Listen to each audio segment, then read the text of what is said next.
Hello বন্ধুগণ, আজকে বিকেলে বেরিয়েছিলাম একটু ঘুরতে, আমাদের আশেপাশেই বলতে পারো। সো পান্ডুয়া লোকাল ধরেছি 1:30টার। তো এখন আমাদের জার্নি স্টার্ট হয়ে গেছে। চারিদিকে সুন্দর সবুজে ঘেরা মাঠ, দেখতে দেখতে যেতে বেশ ভালোই লাগে। চারিদিকটা সুন্দর সবুজে ঘেরা। আমরা বিকেলের দিকেই প্রায় পৌঁছাবো, বিকেল প্রায় হয়ে যাবে তখন। কোথায় যাচ্ছি সেটা ভিডিওর শেষেই দেখতে পাবে তোমরা। সো চলো দেখা যাক। খন্ডান ক্রস করলো। যারা হুগলি ডিস্ট্রিক্টের আন্ডারে থাকো তারা প্রত্যেকেই জানো যে খন্ডান, পান্ডুয়া এগুলো সব হুগলি ডিস্ট্রিক্টের আন্ডারেই পড়ে। তো চলো যাওয়া যাক। প্রায় 1 ঘন্টা ট্রেন জার্নি করতে হবে আমাদের, 1 ঘন্টার কাছাকাছি আর কি।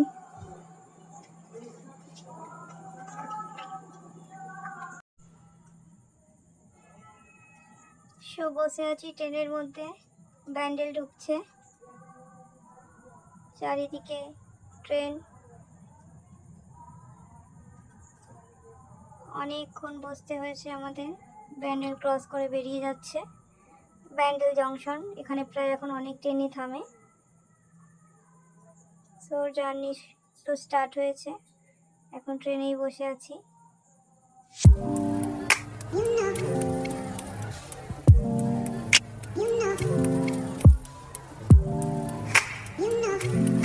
ট্রেনের পাশে জানলার ধারে বসতে বেশ ভালোই লাগে। এই যে আমার বোন বসে আছে, ও ছিল আমার সাথে। আমরা দুজনেই বেরিয়েছিলাম বিকেলে একটু ঘুরতে, একটু জাস্ট সময়টা কাটানোর জন্য।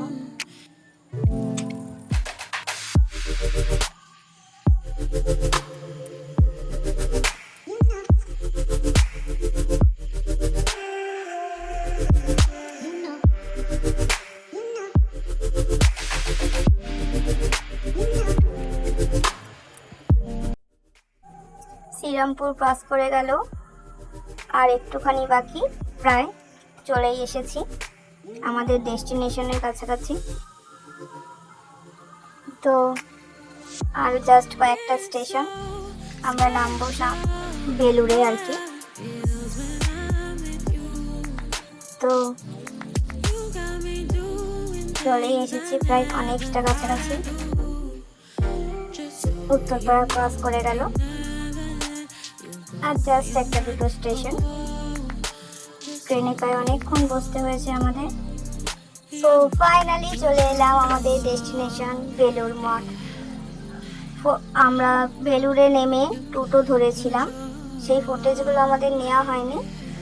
সো ওখান থেকে বেশিক্ষণ না, ট্রেন থেকে নেমে বেলুড়ে নেমে জাস্ট টোটো ধরলেই নামিয়ে দেবে বেলুড় মঠের গেটের সামনে। এখানে ঢুকতে কোনো এন্ট্রি ফ্রি লাগে না, এখানে জাস্ট এমনি তোমরা ঢুকতে পারবে। সো খুব সুন্দর একটা, দারুণ একটা জায়গা। সব থেকে এখানে ভালো লেগেছে এই বেলুড় মঠের গঙ্গার ধার। বিকেলে বসে থাকা মানে দারুণ অনুভূতি, মানে দারুণ, এক্সপোজ করা যাবে না, এত দারুণ অনুভূতি। সো চলো যাওয়া যাক ভেতরে। আপনাদের সামনে তুলে ধরার চেষ্টা করেছি ছোটোখাটো ফুটেজগুলো। সো দেখতে থাকুন।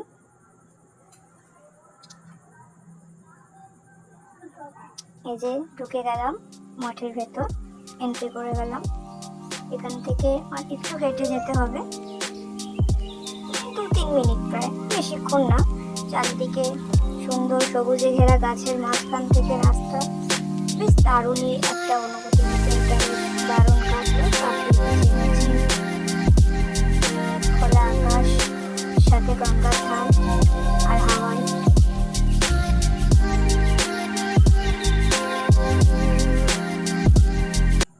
অনেক মানুষই বিকেলে সময় কাটানোর জন্য এখানে আসে।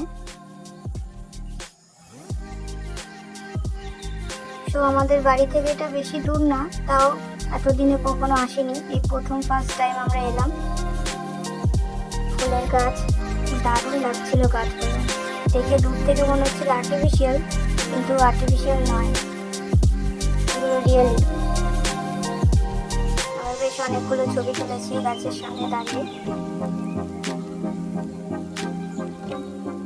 এই যে সামনে যেটা দেখতে পাচ্ছ এটাই মঠ আর কি, মন্দির আর কি। রামকৃষ্ণদেব রয়েছেন, বিবেকানন্দ যেখানে ছিলেন আর কি।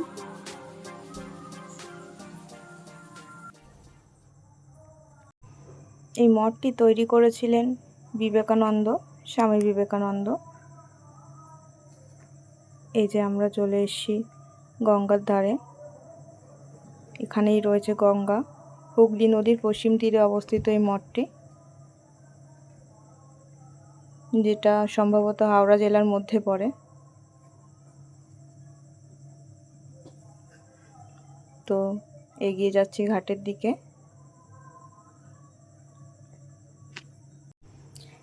ঘাটের দিকে এগিয়ে চলেছি ঠিকই, কিন্তু ঘাটের ফটো আর ভিডিওগুলো, ফুটেজগুলো আমি শেষের দিকে অ্যাড করে দেবো। এটা হচ্ছে সন্ধ্যের আর কি মঠের ছবিটা তুলে ধরেছি আপনাদের সামনে। সন্ধেবেলা এখানে সন্ধ্যা আরতি হয়, আমরাও দেখেছি সন্ধ্যা আরতি। বেশ দারুণ, মনটা স্নিগ্ধ শান্ত হয়ে যায়। সব বন্ধুরা এবারে বাড়ি ফেরার পালা। চলে এলাম, আরতিটা সম্পূর্ণ করতে পারিনি, তার মধ্যে আরতি হওয়ার মাঝখান থেকেই প্রায় বেরিয়ে গেছি বলতে পারবে। আমি লাস্টে কিছু ফটেজ অ্যাড করে দিলাম, তোমরা দেখো। এখানে ঘাটেরও কিছু ফটেজ আমি রেখেছি। এটা হচ্ছে মানে যখন আমরা ঢুকেছি তখন বিকেল আর কি, সেই সময়কার ছবি। এটা ঘাটের ধারে যাওয়ার এই রাস্তাটা আর কি। সন্ধে হয়ে গেলে ঘাটে আর বসতে দেয় না, সন্ধ্যের পর ঘাট থেকে তুলে দেয় সব মানুষজনকে আর কি, ঘাটের কাছাকাছি থাকতে দেয় না সন্ধ্যা আরতির সময়। এটা আমি আর বোন।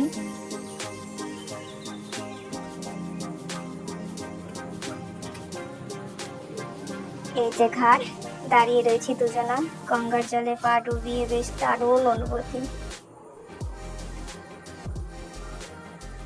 বিকেলে মঠের ছবি, প্রায় সন্ধ্যা হতে চলেছে তখন আর কি, এই সময়টা আরতি শুরু হওয়ার ঠিক আগে। দারুণ জায়গা আর কি, গেলে মনটা পুরো শান্তিতে ভরে যায়। পাখিদের ডাক, গঙ্গার ধার আর সন্ধ্যা আরতি, মানে সব মিলিয়ে একটা দারুণ বিকেল আর কি কাটানো যায়। এমন কিছু ফটেজ ভিডিও তো আমি ভিডিও ক্লিপিংসগুলো তো আগেই অ্যাড করেছি, আমি কিছু ফটো অ্যাড করে দিলাম। তো আমরা গিয়েছিলাম কিছুদিন আগে যদিও, তো এই ভিডিওটা আমি আপলোড করব নববর্ষের দিন আর কি, পয়লা বৈশাখ, যাকে বলে একলা বৈশাখ। তো তাই সবাইকেই জানিয়ে রাখি শুভ নববর্ষ। আর আমার এই ভিডিওটা যদি ভালো লেগে থাকে সো প্লিজ একটা লাইক করবেন, একটা কমেন্ট আর শেয়ার করতে ভুলবেন না। আর অবশ্যই আমার চ্যানেলটিকে সাবস্ক্রাইব করে রাখবেন যদি ভালো লাগে, তো পরবর্তী ভিডিও আমি আপলোড করব। সো থ্যাংক ইউ ভিডিওটা এতদূর দেখার জন্য, থ্যাংক ইউ সো মাচ সবাইকে।